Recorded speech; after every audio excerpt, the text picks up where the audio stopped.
Not to worry, I'm going to put both the Google alternative in the description as well as the Killed by Google timeline link. Well, that's it. Google Timeline is done and nobody can use it anymore on the web, and that's really unfortunate because using it on the website was way easier than using it on your phone.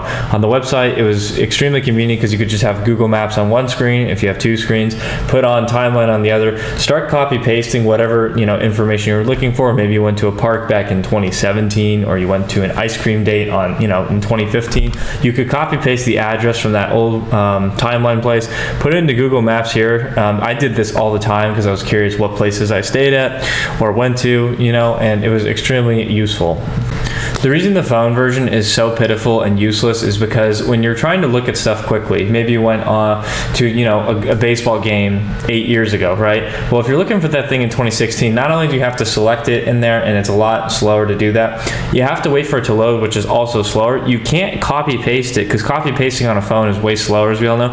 You have to copy paste it on that, put it into Google Maps separately after opening the app. So you're going back and forth between both these apps, and it's extremely inconvenient. And to be honest with you, if we were just going to do like a time analysis, copy pasting from one computer screen to another, that might be 5 seconds at most, right? Maybe 10 if you're being generous. But the phone, it probably takes like 30 seconds to maybe 50 seconds or something. And we're talking about seconds here, but it's so irritating for it to be that slow and trying to switch us to the phone. And really, it's part of this greater trend in society where everyone wants to try and get phones to be the normal, useful thing. For example, in my apartment, in order to get anywhere, you have to use your phone and Bluetooth and log into their door accessing system, and it's really irritating because I'm a normal person. I just want to use a key, and even though we have a key for this thing, you still using the electronic key is really irritating, and you couldn't live here honestly without a phone. It's really irritating.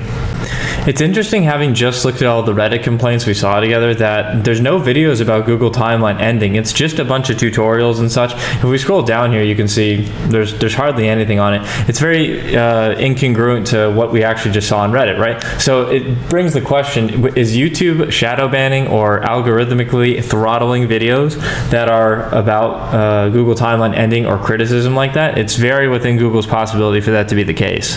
I think I would just deem it unlikely because Google's so big anyway, they don't really give a shit. But it's just strange that there's no videos out there like this.